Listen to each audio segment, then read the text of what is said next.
শুভ সময় প্রিয় দর্শক, সবাইকে আমন্ত্রণ জানাচ্ছি চ্যানেল আয়ের নিয়মিত আয়োজন আপনার সুস্বাস্থ্য অনুষ্ঠান দেখবার জন্য। কিশোরের স্বাস্থ্য নিয়ে আপনারা কি ভাবছেন, আমাদের কি করণীয়, এই বিষয়গুলো নিয়ে আজকে আমরা আলোচনা করব। আমাদের সাথে আছেন প্রফেসর ডক্টর কোহিনুর বেগম, তিনি বাংলাদেশ পেডিয়াট্রিক অ্যাডোলেসেন্ট গাইনোকোলজিক্যাল সোসাইটির সভাপতির দায়িত্ব পালন করছেন। তার পাশে আছেন ডক্টর শারমিন আব্বাসি, তিনি publication secretary, Bangladesh paediatric adolescent gynaecological society. আপনাদের দুজনকে স্বাগত ম্যাডাম আমাদের স্টুডিওতে আসার জন্য। আমরা তো অ্যাডোলেসেন্ট হেলথ নিয়ে কথা বলবো, কিশোরীর স্বাস্থ্য নিয়ে কথা বলবো।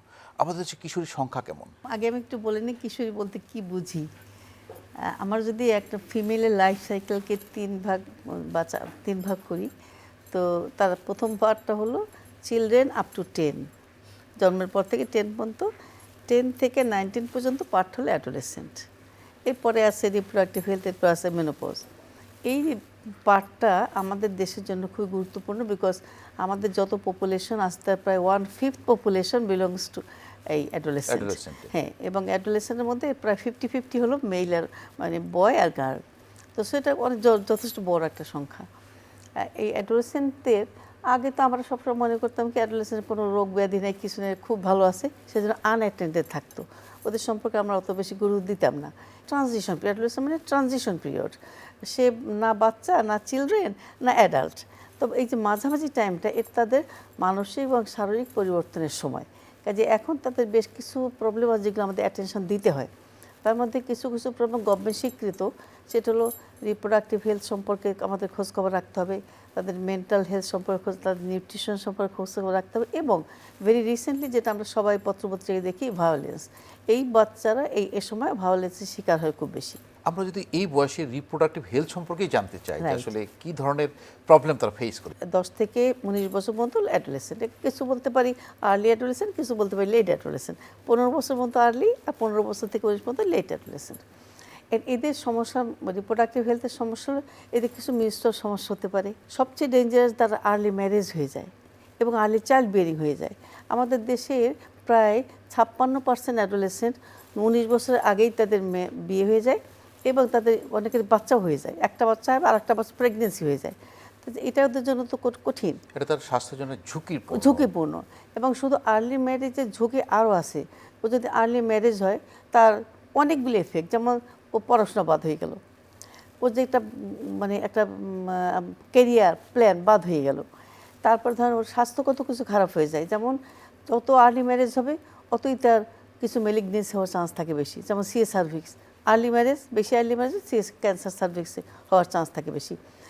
এই বাচ্চাগুলি আগে যদি বিয়ে হয়ে যায়, তাদের আগে প্রেগনেন্সি হয়ে যায়, ওর নিজেই একটা বাচ্চা, ওর নিজের স্বাস্থ্যের উপরে যেমন এফেক্টটা, ওই বাচ্চার এফেক্ট পড়েছে, বা এই বাচ্চাগুলি সাইজে ছোট হয়, আন্ডার 5 মর্টালিটি বা নিউনেটাল মর্টালিটি বেশি হয়। গভর্নমেন্ট থেকে কিন্তু একটা কথা আছে, 18 আগে বিয়ে নয়, হ্যাঁ, 20 আগে বাচ্চা নয়। এই যে কথা, এটা তো ইমপ্লিমেন্ট না করতে পারলে তো আসলে শিশুর স্বাস্থ্য, তাহলে এটা হচ্ছে না, ইমপ্লিমেন্ট হচ্ছে না। যদিও কাগজে কলমে লেখা আছে 19 আর 21, 19 বছরের নিচে মেয়ে বাচ্চাদের, 21 বছরের ছেলে বাচ্চাদের বিয়ে দেওয়ার কথা, কিন্তু বেশিরভাগ হয়েছে। বললাম যে 19 বছরের আগে আপনার 56% মেয়ের বিয়ে তো হয়েছে, বাচ্চাও হয়ে গেছে। ওদের মাসিক অনিয়ম হতে পারে, অনিয়ম 2 সেন্সে। একটা হলো হয় না, দেরি করে হয়, 1 মাস, 1.5 মাস, 2 মাস, 3 বার হয়েছে, সেটা এক পদে আছে। আবার কারো হয়তো মাসে 2 বার 3 বার হলো, বা লম্বা দিন হলো। তো এই সমস্ত নিয়ে মা বাপ খুব উদ্বিগ্ন থাকে। তো তাদের জন্য আমার কিছু বলা আছে, সেটা কি হলো, ইমিডিয়েট প্রথম যখন মাসিক শুরু হয়, তারপরে 2-3 বছর মাসিক একটু অনিয়ম হতে পারে, একটু দেরিতে হতে পারে, আপনাদের ভয়ের কোনো কারণ নাই মা বাপের। কিন্তু যদি এরকম হয় যে খুব বেশি ঘন ঘন হচ্ছে বা পরিমাণে খুব বেশি হচ্ছে, তাহলে ডাক্তারের কাছে গিয়ে সেটা চিকিৎসা নিতে হবে। কোনো ক্ষেত্রে মাসিক হয় না, 14 বছর পার হয়ে গেছে, 13 বছর পার হয়ে হয় না, সেই ক্ষেত্রে আমাদের একটু চিন্তা আছে। সেই ক্ষেত্রে যদি আমরা মনে করি যে বাকি আনুষঙ্গিক সব ফিজিক্যাল ঠিক আছে, কিন্তু শুধু পিরিয়ড হয় না, তাহলে একটু ওয়েট করতে পারি। কিন্তু এবার যে মনে হয় যারা সেকেন্ডারি সেক্স ক্যারেক্টার, মানে বাকি ডেভেলপমেন্টও হয় নাই, তারপরে পিরিয়ড হয় না, তাহলে আমাদেরকে ডাক্তারের কাছে নিয়ে যেতে হবে, টু সি যে ওর অর্গান সব তৈরি হয়েছে কিনা। ডাক্তার শারমিন আব্বাসি, আপনার কাছে আসছি যে আসলে ম্যাডাম বলছিলেন যে ভায়োলেন্সের কথা, ইদানিং কিন্তু আমরা খেয়াল করছি শিশুদের উপর, কিশোরীদের উপর ভায়োলেন্সের শিকার হচ্ছে। এইটা আসলে কিভাবে আমরা সচেতন হতে পারি যে এই ভায়োলেন্সটা যাতে না হয়, প্রিভেন্ট করার উপায়গুলো যদি একটু বলতেন। এখন তো আমরা দেখেছি যে রিসেন্ট আমাদের আসলে সময়গুলোতে এটার হার অনেক বেশি বেড়েছে, নট অনলি ইন বাংলাদেশ, এটা কিন্তু ওয়ার্ল্ড ওয়াইড বেড়েছে। এবং সবচেয়ে বড় কথা যেটা যে এশিয়ান কান্ট্রি যারা আছে এবং সাউথ এশিয়ান রিজনের মধ্যে এটার পার্সেন্টেজ হার ইজ ভেরি হাই। এখন এই জায়গাটাতে আমরা যেটা মনে করি সেটা হচ্ছে সোশ্যাল অ্যাওয়ারনেসের আসলে বড় একটা অভাব রয়ে গেছে। সোশ্যাল অ্যাওয়ারনেসের জায়গাতে আসলে জিনিসগুলোকে যেভাবে অ্যাড্রেস করা দরকার ছিল, আমরা মনে করি যে সেই জায়গাতে অনেক বড় একটা গ্যাপ। কিভাবে গ্যাপ, সেটা হচ্ছে যে প্রথমত এগুলো অ্যাড্রেস আগে হতো না, ইদানিং আমরা দেখছি যে সামনে আসছে, বা সামনে যতটুকু আসছে real scenario is more than that. এটার হার কিংবা পার্সেন্টেজ, আপনি প্রিভ্যালেন্স যেভাবে বলেন না কেন, তার চেয়ে অনেক বেশি। সেখানে যেটা হয় যে প্যারেন্টসরাই আসলে নিয়ে আসতে চায় না। সেখানে আমরা দেখেছি যে রিয়েল সিনারিওটা ওনারা আসলেভাবে ব্যাখ্যা দিতে চায় না। কেন? কারণ হচ্ছে আমাদের সোশ্যাল সুপারস্টিশনের কারণে। কারণ এখানে কুসংস্কার একটা বড় বিষয়, যে এই জিনিসটা জানাজানি হলে তার হয়তো ফিউচার লাইফ বলে আর কিছু থাকবে না, বা এই মেয়েটাকে হয়তো কেউ বিয়ে করতে চাবে না। তার মানে সেখানে আমরা কিন্তু অ্যাকচুয়াল যে ভিকটিম তাকে সেবাটা ঠিকভাবে পৌঁছাতে পারছি না। তিনি আবার যখন আসছেন প্রত্যেকটা ধাপে ধাপে তিনি কিন্তু একটা হ্যারাসমেন্টের শিকার হচ্ছেন। তিনি যখন প্রথম বুঝতেই পারেন না যে তিনি আসলে কোথায় যাবেন, কিছু সময় হয়তো তার বাসায় চিকিৎসা হচ্ছে, সে সময় তিনি যে একজন ভিকটিম তার আলামতগুলো নষ্ট হয়ে যাচ্ছে। এরপরে তিনি যখন আবার সেটার জন্য কোনো রকম বিচার চাইছেন, তখন আমরা প্রপার এভিডেন্স হয়তো দিতে পারছি না। তার মানে হচ্ছে যে সেখানে কিন্তু একটা মেয়ে নানানভাবেই এই ঘটনার পরও আবার সে নির্যাতিত হলো বা ইনজাস্টিসের শিকার হলো। এখন এটা কেন হচ্ছে, সেই জায়গাটাতে আমরা বলবো যে আসলে এক ধরনের সোশ্যাল অস্থিরতা এখানে ডেভেলপ করেছে। এখন আমরা আসলে রিলিজিয়ান পয়েন্ট অফ ভিউতে কিংবা আমাদের এডুকেশনাল পয়েন্ট অফ ভিউতে এই বিষয়গুলো সম্পর্কে আমাদের কিশোরীদেরকে জানানোর যে বিষয়টা ছিল, সেখানেও একটা বড় গ্যাপ। এবং তাদেরকে রক্ষার যে জায়গাটা বা প্রোটেকশনের যে জায়গাটা, সেখানে কিন্তু একটা পরিবারের মধ্যেই আমরা একটা কিশোরীর নিরাপত্তাকে নিশ্চিত করতে পারছি না। তিনি হয়তো তার পরিবারেরই খুব আপনজন, তার সাথে কোনো রকম কথাবার্তার একটা পর্যায়েও নানানভাবে ভায়োলেন্সের শিকার হচ্ছেন। তো সেই জায়গাতে এটা সম্পর্কে অনেক বেশি প্রচারণা আমাদের মনে হয় প্রয়োজন আছে, এই বিষয়গুলোকে নিয়ে আসা। এবং আপনি জানেন যে নর্থ আমেরিকা সহ ওয়েস্টার্ন যে স্কুলগুলো রয়েছে পৃথিবীতে, তারা কিন্তু খুব ছোট্টবেলায় শিখিয়ে দেয় একটা বাচ্চাকে which one is good touch and the bad touch. এই জায়গাটায় স্কুলের যে হেলথ সিস্টেম এবং স্কুলের যে আমাদের এডুকেশনাল সিস্টেম, তার মধ্যে এই বিষয়গুলোকে অ্যাড্রেস করা। আমরা এখনও দেখি যে মিনস্ট্রেশন যখন আসে কিংবা মিনস্ট্রেশনের প্রবলেমগুলো যখন আসে, তখন এগুলোকে বলা হয় যে তুমি বাসায় পড়ে নিও। কিন্তু সত্যিকার অর্থে একটা প্রফেশনাল আলাদা ক্লাস দরকার, যেখানে রিপ্রোডাক্টিভ হেলথ ইস্যু এবং তার সাথে একজন নারী তার জীবনচক্রে কিংবা এখানে ছেলে বাচ্চাদের প্রসঙ্গটাও আসবে, যে তারা যেন ডিসক্রিমিনেট করতে পারে which one is good touch বা ব্যাড টাচ, কিংবা তাকে কেউ অন্যভাবে ভায়োলেন্সের শিকার করতে চাচ্ছে কিনা। আমার কাছে মনে হয় যে এই জিনিসগুলোকে স্কুল হেলথের আওতায় যদি আমরা নিয়ে আসতে পারি এবং পরিবার থেকেই যদি সচেতনতার বিষয়টিকে সামনের দিকে নিয়ে আসা যায়, এবং সোশ্যাল প্ল্যাটফর্ম তো এখন অনেক একটা বড় প্ল্যাটফর্ম, সেখানেও কিন্তু আমরা দেখি যে নানানভাবে আমাদের কিশোরী মেয়েরা বুলিংয়ের শিকার হচ্ছে, সোশ্যাল ভায়োলেন্সের শিকার হচ্ছে। সেই বিষয়গুলো যেন প্রপার জায়গাতে অ্যাড্রেস করে উইদিন ভেরি শর্ট টাইম আমরা এটার যেই এগেনস্টের যে রেজাল্টটা, সেটাকে বের করে নিয়ে আসতে পারি। কিংবা আপনি যদি মনে করেন যে এই যে এখন যেটা রিসেন্ট রামিসার ঘটনাটা ঘটলো, সেখানে আমরা দেখেছি যে জাস্টিসের বিষয়টাতে অন্য সময়ের থেকে কিন্তু ডিলেটা হয়নি। অর্থাৎ this all are the good example, যে এইভাবেই যদি চলতে থাকে তাহলে যারা এই ঘটনাগুলো ঘটাচ্ছে তারা কিন্তু ভয় পেয়ে আর এই কাজগুলোর মধ্যে আছে। প্যারেন্টস কিন্তু আসলে এই জিনিসটা সার্ফেস আনতে চায় না, তার শিশুর ভবিষ্যৎ চিন্তা করে, শিশুর বিয়ে চিন্তা করে। এই বিষয়টা কিন্তু যেমনটি সঠিক, কিন্তু এই যে রামিসার যে ঘটনাটা বললেন, সেটা আমাদের মাননীয় প্রধানমন্ত্রী যেভাবে স্টেপ নিয়েছেন, সব দ্রুত গতিতে সাথে কিন্তু তার বিচার মানে প্রক্রিয়া সম্পন্ন হয়েছে। এই যে কিশোরী স্বাস্থ্য আমরা যেটা বলছিলাম, যেটা ডাক্তার শারমিন বললেন যে আসলে স্কুল হেলথের মাধ্যমে যদি আমরা এটা তাদেরকে একটু ওরিয়েন্টেশন দিতে পারি, কারণ আসলে বাইরের বিশ্বগুলোতে কিন্তু সেক্স এডুকেশন একটা আছে, যেটা ছোটদের শিশুকাল থেকে শেখানো হয়। তো সেই বিষয়টি যেমন আসে এবং তার এই ব্যাপারে যত্ন নেওয়া, ধরেন একটা মেয়ে সে জানে না যে তার পিরিয়ডটা কী, তার মাসিকটা কী জানে না, তাকে এইটা সম্পর্কে জানানো এবং এটার প্রোটেকশনটা, এটা কিন্তু অনেক হাইজিন একটা বিষয় থাকে, এই প্রোটেকশন কীভাবে নিতে, এই বিষয়গুলো আপনারা আপনাদের সোসাইটিতে কীভাবে কাজ করছেন, কীভাবে কিভাবে আমরা করতে পারি? এক্স্যাক্টলি, খুব ইম্পর্টেন্ট জিনিস যে আমরা বলছি যে তুমি ইনস্টিটিউশন হবে এই সমস্ত কিছু হাইড করি সবসময় মনে করি বাসায় পড়ে নিও, বাসায় জেনে নিও, বোনের কাছে জেনে নিও, আসলে তা না। তবে গভর্নমেন্টের তরফ থেকেও কিন্তু এখন স্কুল কারিকুলামের মধ্যে এই রিপ্রোডাক্টিভ হেলথ ইনক্লুড করা আছে। কিন্তু দুঃখের বিষয় হলো ওই যে টিচাররা যারা তারা শাই ফিল করে মাঝে মাঝে এগুলো রিপ্রোডাক্টিভ অর্গান সম্পর্কে তাদের বলার একটু, তারা মনে করে বাসা পড়ে না, সেটা ঠিক হবে না। এদেরকে এই অ্যানাটমি, ফিজিওলজি, এই যে ফিজিওলজি মেনস্ট্রুয়েশন, কী করে মেনস্ট্রুয়েশন হয়, how to take care of the menstruation, এগুলি তাদেরকে বলে দিতে হবে যে মেনস্ট্রুয়েশন এটা খারাপ, যেটা ফিজিওলজিক্যাল সবারই হবে, এই সম্পর্কে তাদের একটা আইডিয়া দিতে হবে। 2 নম্বর কথা হলো যে মেনস্ট্রুয়েশন সম্পর্কে হাউ টু টেক দি মানে manage the menstruation, menstruation manage করবে কী করে, এটা কিন্তু জরুরি বিষয়। অর্থাৎ in one sense how to maintain the hygiene, menstrual hygiene. যদি মেনস্ট্রুয়াল হাইজিন মেনটেন না করে তাহলে কী হতে পারে সে সম্পর্কে বলতে হবে। যেমন ফর এক্সাম্পল সে যদি তাকে মেনস্ট্রুয়েশন বলতে হবে, যেমন তোমার কতদিন থাকবে সাইকেলটা, কতদিন পর পর হবে, কি কি অ্যাসোসিয়েটেড তাহলে ও ভয় পাবে না। আর হাউ টু চেঞ্জ দি, কত ঘন ঘন পরিধেয় বস্ত্রটাও চেঞ্জ করবে, এসব যদি মনে করেন ও সেই ধারে কাছে গেল না, সে সকাল থেকে বিকাল পর্যন্ত একটাই প্যাড পরে থাকলো, তো ইনফেকশন হয়ে যাবে। পরবর্তীতে বাচ্চা যখন বড় হবে তখন তো পেলভিক ইনফেকশন হয়ে যাবে, পরবর্তীতে সারা বছর পেটে ব্যথা থাকবে এবং প্রেগনেন্সি হতেও তার অসুবিধা হবে। এই যে কমপ্লিকেশনগুলি, এগুলো ওদেরকে একটু বুঝিয়ে দিতে হবে। এই জিনিসটা না করলে তার ফিউচারে এই কমপ্লিকেশন হতে পারে, এই রোগগুলো হতে সেটাকে জানা উচিত এবং এটা প্রিভেন্ট করার জন্য তা কি করতে সেটা তাকে জানা উচিত। আরেকটা কথা হলো যে প্রত্যেকটা স্কুলে এই মেনস্ট্রুয়াল হাইজিন মেনটেন করার জন্য ধরেন একটা কর্নার থাকতে হবে, একটা কর্নার থাকতে হবে, সেখানে বাচ্চা যখন হঠাৎ মেনস্ট্রুয়েশন শুরু হয়ে গেল সে যেন ওখান থেকে স্যানিটারি প্যাড পেতে পারে, এবং পেতে পারে সেটা একটা কথা। 2 নম্বরে হাউ টু ডিসপোজ ইট, প্রত্যেকটা স্কুলের উচিত হবে একটা ডিসপোজাল করার জন্য ব্যবস্থা রাখা এবং তার টয়লেট ঠিক রাখা। কোনো কিছু দেখবেন টয়লেটে পানি নেই, হ্যাঁ, তাহলে ওই টয়লেটটা ঠিক রাখা, ওখানে পর্যাপ্ত পানি যাতে পাওয়া যাবে, যাতে তার পরিষ্কার পরিচ্ছন্ন রাখতে পারে, এগুলি স্কুল হেলথের একটা প্রত্যেকটা স্কুলের উচিত হবে এইভাবে খেয়াল করে রাখা। আমরা কিন্তু ইদানিং খেয়াল করেছি যে সার্ভাইকাল ক্যান্সার রেটটা অনেক বেশি এবং বাংলাদেশ সরকার কিন্তু এই স্কুল গোয়িং কিশোরীদের ক্ষেত্রে কিন্তু আপনার একটা ভ্যাকসিনের মাধ্যমে কিন্তু এই ক্যান্সার প্রিভেন্ট করার জন্য ব্যবস্থা নিয়েছেন এবং অলরেডি চালু আছে। এই বিষয়টি যদি বলতেন এই কিশোরী হেলথের ব্যাপারে এবং সার্ভাইকাল ক্যান্সার প্রিভেন্ট করার জন্য। সার্ভাইকাল একটা মারাত্মক ব্যাধি ফর আওয়ার, কারণ আমাদের প্রত্যেক বছর 6,000 নতুন করে কেস হয় এবং মারা যায় পৃথিবীর, আমাদের বাংলাদেশের কথা বলছি।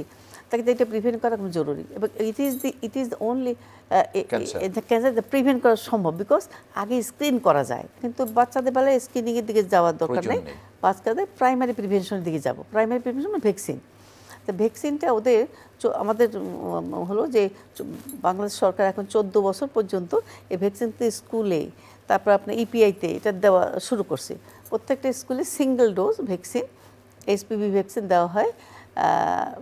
অলরেডি কিন্তু 2-1টা ডিস্ট্রিক্টে বা ডিভিশনে অলরেডি কিন্তু চালু হয়ে গেছে, হ্যাঁ, পাইলট প্রকল্প হয়েছে এবং এটা এখন আপনার ইপিআইতেও দেওয়া হয়েছে, কাজে কেউ স্কুল থেকে কিন্তু ওখানে পাঠাই দিলে দিয়ে দিবে। এগুলো একটা কথা। আর যদি এটা মনে হয় ভ্যাকসিনটা অন্যান্য বেলায় যারা ধরেন স্কুলে নাই বা স্কুলে বা অনেকে তো স্কুলে পড়েও না, তাদের বেলায়ও লোকাল যে সমস্ত হেলথ কেয়ার সেন্টার আছে সেখানে দিয়ে দিতে পারে। এটা কিন্তু একটা অ্যাওয়ারনেসও দরকার, যেটা দিলে কি হবে এবং তার কি কি উপকার হবে সেটা না জানলে কিন্তু অনেকেই এই ইনজেকশনের ভয়ে কিন্তু অনেকে পালিয়ে যায়। সে বিষয়ে যদি বলতেন। না, সেটা এখনও মাদের, ইভেন যারা শিক্ষিত মা, তাদেরও কোনো এক ভয় আছে, তারা অনেক মিথ আছে, তারা মনে করে কি যে আমি যদি ভ্যাকসিন দিই আমার মেয়ের হয়তো পরবর্তীতে প্রেগনেন্সি হবে না, এরকম তার মনে হয়, কিন্তু আসলে তো তা না। এই অ্যাওয়ারনেসটা আমাদের যারা হেলথে আছে তাদের, যারা মাস মিডিয়া আছে তাদের, যারা সব মানে বিভিন্ন মিডিয়াতে বিভিন্ন যারা স্বাস্থ্যকর্মী আছে তাদের মাধ্যমে এটা আমাদেরকে আশ্বস্ত করতে হবে। শারমিন আব্বাসী, আপনার কাছে আসি। আপনি বলছিলেন যে সাইবার বুলিংয়ের শিকার হয়, আমরাও কিন্তু দেখছি যে সাইবার বুলিংয়ের শিকার হয়। তো এই সাইবার বুলিং শিকার অনেক কিশোরীরা বুঝে না বুঝে, তাদের তো আসলে তার ম্যাচুরিটি আসেনি। একটা ম্যাডাম বলেছিলেন যে একটা পিরিয়ড থাকে, একটা ট্রানজিশনাল পিরিয়ড থাকে, অ্যাডাল্ট হওয়ার আগের এই স্টেজটা, তার অনেক কিছুই সে বুঝে না। সেক্ষেত্রে আমাদের করণীয় কি সাইবার বুলিং প্রিভেন্ট করার? আমি যেটা মনে করি সেটা হচ্ছে আমরা এটা নিয়ে একটা লেভেল পর্যন্ত কাজ করেছিলাম এবং একটা কম্প্যারিজনে আমরা আসছিলাম। যেমন ধরেন যে নর্থ আমেরিকা বলতে তো আমরা খুব ডেভেলপ কান্ট্রি বুঝি, সেখানেও কিন্তু স্কুল গোয়িং যারা তাদের জন্য সোশ্যাল মিডিয়া ইউজটাকে রেস্ট্রিকশন করে দেওয়া হয়েছে। এরকম কোনো রেস্ট্রিকশন কিন্তু আমাদের এখানে নেই, যার ফলে আপনি যেটি বলছিলেন যে একটা বাচ্চা কিন্তু এই সম্পর্কে একটা আইডিয়া নেওয়ার আগেই নানানভাবে এটার মধ্যে জড়িত হয়ে যাচ্ছে। যেমন আমরা দেখছি ওরা বিভিন্ন রকম গেমস খেলছে, বিভিন্ন রকমভাবেই তারা হচ্ছে না বুঝেই বিভিন্ন গ্রুপের সাথে ইনভলভ হয়ে যাচ্ছে, গ্রুপ চ্যাটিংয়ে কিংবা গ্রুপ অ্যাক্টিভিটিতে, এবং ওখানে অনেক সময় দেখা যাচ্ছে যে পরিবারকে না জানিয়েও তাদের বিভিন্ন অ্যাক্টিভিটি এখানে দেখা যাচ্ছে। তো সেখানেও কিন্তু প্রথম যে আমরা বলবো যে অ্যাওয়ারনেসের জায়গাটা ফ্যামিলি থেকে শুরু হওয়ার কথা। ফ্যামিলিতে আমাদের আসলে এখন ফ্যামিলির টাইমটা কমে যাওয়ার কারণেই কিন্তু এটা শুরু হয়েছে। আমরা প্যারেন্টসরা এত বেশি ব্যস্ত যে আমরা আসলে বাচ্চাদের যে কোয়ালিটি টাইমটা দেওয়া দরকার সেটা আসলে দিতে পারি না। সেখানে একটা নির্দিষ্ট সময়ে হলেও আমাদের সন্তানদের সাথে আমাদেরকে বসতে হবে, ডিসকাশন করতে হবে, এবং অ্যাজ এ প্যারেন্টস আমি যেন জানি যে আমার সন্তান আসলে সারাদিন কি করছে, এটা যেন প্রত্যেকটা প্যারেন্টস জেনে থাকেন, যে তার জানার বাইরে তার বাচ্চা কিছু করছে সেই জিনিসটা যেন না হয়। এবং তারপরে হচ্ছে এই ব্যাপারগুলোতে অ্যাওয়ার করা যে তার বয়স অনুযায়ী তার আসলে কতটুকু ইনভলভ হওয়া উচিত। এবং সোশ্যাল মিডিয়ার যে একটা রেস্ট্রিকশনের ব্যাপার নর্থ আমেরিকা নিয়ে এসেছে, এটার পেছনে কিন্তু ওদের একটা জাস্টিফিকেশন আছে, কারণ ওরা মনে করে যে যারা খুব বেশি ফেসবুক কিংবা টিকটক কিংবা বিভিন্ন রকম জায়গায় থাকছে তাদের কিন্তু একটা কোয়ালিটি টাইম অফ এডুকেশনও নষ্ট হচ্ছে, কিংবা সে জানে না যে আসলে তার নিজেকে কতটুকু এক্সপোজ করতে হবে বা প্রচার করতে হবে। তো সেখানে আমার কাছে মনে হয় এখন বাংলাদেশ এমন একটা জায়গায় চলে আসে যে একটা রেগুলেশন আমাদের আসলে খুব দরকার, একটা কাউন্সেলিং অ্যান্ড অ্যাওয়ারনেস দরকার, এবং আমাদের আসলে পরিবারের পক্ষ থেকে বাচ্চাদেরকে আসলে একটু সময় দেওয়াটা অত্যন্ত গুরুত্বপূর্ণ, এবং স্কুলে কিন্তু এগুলো নিয়ে ডিসকাশন হতে হবে। যেমন আমার ছেলে, ও যখন নর্থ আমেরিকা একটা স্কুলে পড়েছে, আমরা দেখেছি যে গ্রেড 6 থেকেই কিন্তু ওদেরকে কিভাবে সোশ্যাল মিডিয়া প্ল্যাটফর্ম ইউজ করা হবে, সোশ্যাল বুলিংটা কি, বুলিংয়ের শিকার হলে সে আসলে কোথায় যাবে, কি বলবে, এগুলো তাদেরকে জানিয়ে দেওয়া হয়। কিন্তু আমাদের এখনও যেহেতু এডুকেশন সিস্টেম এটাকে নিয়ে আসা হয়নি, আমি মনে করি যে সেটা একটা বড় গ্যাপ। কারণ আপনি বাসায় একভাবে কথা বললে ওই বাচ্চাটার কাছে এটার ইম্পর্টেন্সটা একরকম, যখন স্কুল থেকে ফর্মালি কোনো ক্লাসের মাধ্যমে তার কাছে বিষয়টা আসে কিংবা ওই রিলেটেড কোনো কিছু তাকে প্রেজেন্ট করতে বলা হয়, তখন কিন্তু বিষয়টা অন্যরকম হয়। তো সেই জায়গাগুলো নিশ্চয়ই এখন ডেভেলপ করার সময় চলে এসেছে। না, অলরেডি কিন্তু আপনি যদি দেখেন আমাদের দেশেও কিন্তু এই সাইবার বুলিংয়ের ব্যাপারে কিন্তু সচেতনতা প্রোগ্রাম চলছে। আমরা যদি টিভি নিউজগুলোতে দেখি, টিভি নিউজের আগে দেখবেন একটা অ্যাড দেওয়া হয় 999-এ করার জন্য একটা বিজ্ঞাপন কিন্তু আছে, এবং বিজ্ঞাপন কিন্তু আমরা সবাই দেখি নিউজ দেখার আগে, এবং এই বিজ্ঞাপনের মাধ্যমে কিন্তু তার সাইবার বুলিং শিকারে কী করতে হবে সেগুলো কিন্তু বলা আছে। কিন্তু আসলে বেসিক্যালি শিক্ষাটা আসবে ফ্যামিলি থেকে, শিক্ষাটা আসবে টিচার থেকে। তো সেটা হলে সে আরও অনুপ্রাণিত হবে। এখন দেখা যায় যে তৃণমূল অনেক পর্যায়ে হয়তো সে টিভিটা দেখছে না বা সে জানে না, কারণ আমাদের কিন্তু এটা নট অনলি যে শহর কেন্দ্রিক হচ্ছে এই বিষয়টা, আমরা কিন্তু এখন দেখছি শহরের বাইরে গ্রাম কেন্দ্রিকেও এভাবে ছড়িয়ে গেছে। তার মানে এটা টিচারদের মাধ্যমে কিন্তু এটার আপনার এই সচেতনতা প্রচারণাটা চালাতে হবে। বললে ছাত্ররা মানে বেশি, স্কুলে টিচারদেরকেও এই টিচারদের কথাটা বেশি শুনে, যেটা আমার গুরুজন বলেছে এটা আমাদের মানতে হবে। বাট আমি আপনার কাছে আসি, যদি কিশোরী স্বাস্থ্যদের নিয়ে কথা ভাবি, তাহলে যে প্রসঙ্গটা প্রথমে চলে আসে ডিসমেনোরিয়া, মানে তার ব্যথা করছে, সে পিরিয়ডের সময় স্কুলে যাচ্ছে না, স্কুল থেকে বিরত থাকছে, সেখানে কি করণীয়? ডিসমেনোরিয়া হলো পেইনফুল মেনস্ট্রুয়েশন, মানে মাসিকের সময় পেট ব্যথা করে। কমন একটা প্রবলেম। এটার মধ্যে দুই রকম আছে, একটা হলো প্রাইমারি, একটা সেকেন্ডারি। প্রাইমারিটা বেশি সমস্যা না, প্রাইমারি হলো যেদিন পিরিয়ড হচ্ছে সেই দিনই ব্যথা, এবং এটা 8-10 ঘন্টার মধ্যে ব্যথা চলে যায়, দ্যাট ইজ ফাইন, অসুবিধা নেই। কিন্তু সেকেন্ডারি ডিসমেনোরিয়া মানে আগের থেকে শুরু হয়, ডিউরিং মেনস্ট্রুয়েশন থাকে, মেনস্ট্রুয়েশন পরেও থাকে, তাহলে আমাদের কারণ খুঁজতে হবে যে হোয়াট ইজ দ্য রিজন। এবং মেইন কারণ যেটা এই অ্যাডোলেসেন্টে, সেটা হলো এন্ডোমেট্রিওসিস নামে একটা ডিজিজ, যেটা এই কারণ করে। কাজে কোনো বাচ্চা যদি এক নাগাড়ে 3 মাস তার ব্যথা সাধারণ অ্যানালজেসিকে সারে নেয়, সাধারণ ওষুধপত্র ব্যথার ওষুধে সারে নেয়, তাহলে আমাদের ধরতে হবে যে সে মাইটা এন্ডোমেট্রিওসিস, সে চিকিৎসকের কাছে যাবে। তারা মানে ইনভেস্টিগেশন করে আইডেন্টিফাই করবে, বিকজ যত আর্লি ডায়াগনোসিস তত তাড়াতাড়ি ডিজিজটা হল্ট করা যাবে।